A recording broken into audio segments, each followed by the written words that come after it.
Good evening, everyone. Welcome back to my channel.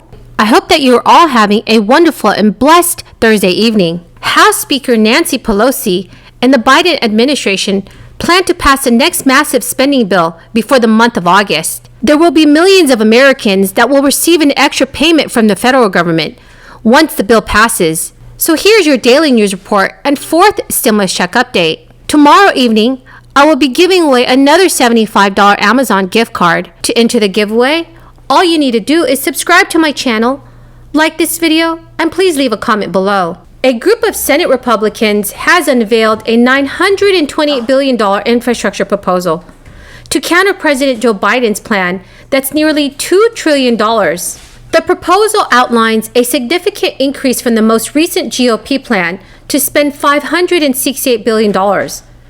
The new version includes additional money for roads, bridges, water, rail, and airports. But the majority of the proposed spending is part of an existing baseline plan for investments. The total new money is just $257 billion. The shift comes days after Biden offered to lop off $550 billion from his original proposal, moving the two sides closer than they have ever been, though significant challenges remain. White House officials called the Republican counteroffer encouraging, but said they were concerned about the proposal to use relief funding to pay for the plan. In a statement, White House officials called the Republican counteroffer encouraging, but said they were concerned about the proposal to use relief funding to pay for the plan, and that some concerns remained about funding proposals for VA hospitals, rail, transit, lead pipes, and climate. Biden said he plans to meet with Republican senators on infrastructure talks next week. President Biden is set to propose a budget totaling $6 trillion in the next coming days. The New York Times reported early Thursday about a third higher than the pre-pandemic spending levels.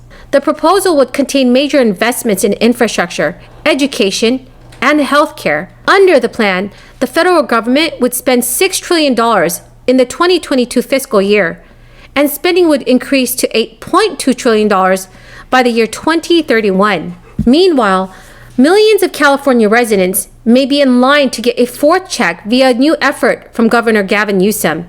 His plan would send $600 stimulus checks to state residents under a multi-billion-dollar spending plan he introduced earlier this month, with about two-thirds of Californians possibly receiving a stimulus payment under his proposal. The letter from the U.S. senators does not specify how large are the payments they are seeking, but a separate effort from Democratic lawmakers in January pushed for $2,000 monthly checks until this pandemic ends. Instead, the American Rescue Plan authorized $1,400 for each eligible adult and dependent.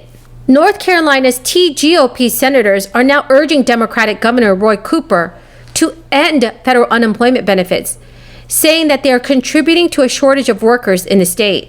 So in a joint statement, Republican Senators Richard Burr and Thom Tillis said, "The employment shortage caused by the exorbitant federal unemployment benefits is a real and serious threat to North Carolina's recovery.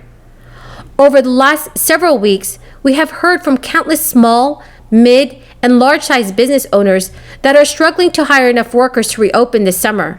Employers, particularly in hard-hit industries like tourism, service, and hospitality, are finding they cannot compete with excessive federal benefits." So everyone, do you think all states should end federal unemployment benefits?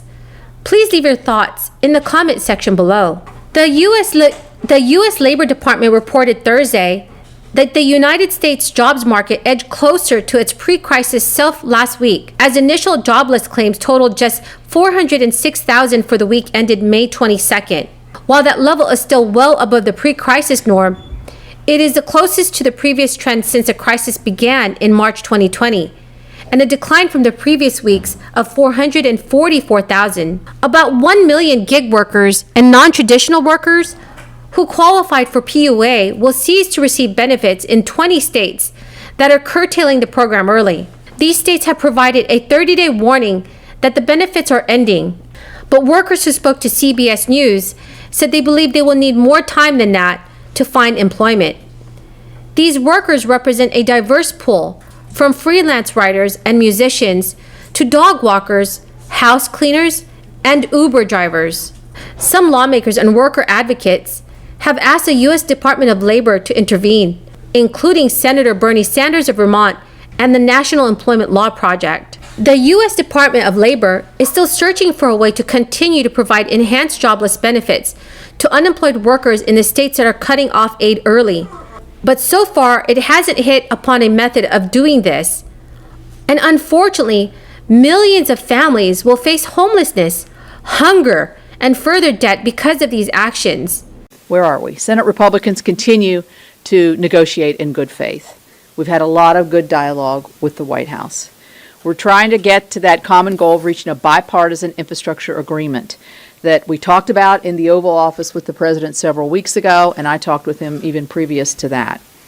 We believe that this counteroffer delivers on what President Biden told us in the Oval Office that day, and that is to try to reach somewhere near $1 trillion over an 8-year period of time that would include our baseline spending. We have achieved that goal with this counteroffer. But we've also, I think, done something that has stayed true to what our beliefs are when we very first started this endeavor, and that is sticking to core physical infrastructure. What is the definition of infrastructure? And we have stayed within the boundaries of our original plan. I think that's what the American people think of when they think of infrastructure, and that's certainly what we do too. But there's a couple bits of good news, I think, that have happened since we had that meeting with the President. Number one, we passed a bipartisan water infrastructure package of $35 billion out of my EPW committee with Chairman Carper, bipartisan.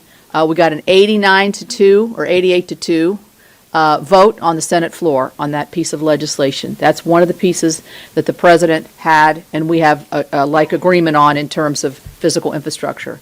The other thing is yesterday, we passed a $316 trillion 5-year surface transportation bill. It has a lot of things that the President wants in there: resiliency, roads and bridges. We have connecting communities in there. And we also have EV charging infrastructure piece in there. So that passed out of our committee 20-0. We are now working on the floor right now, as you all know, on Endless Frontier. Endless Frontier is a bipartisan, came out of Commerce Committee. I'm on Commerce, bipartisan. That was part of what the President initially asked us to look at as infrastructure. We don't consider that physical infrastructure, but we do think it's part of the package that the President should be able to distinguish as part of his infrastructure. So what we are looking at today is a $928 billion package over 8 years. That is the end of the video, everyone. I hope you found this video helpful this evening. Tomorrow evening, I will be giving away another $75 Amazon gift card.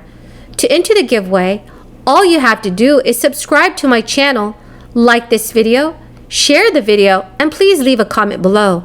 Thank you so much, everyone, and have a very, very blessed Thursday evening.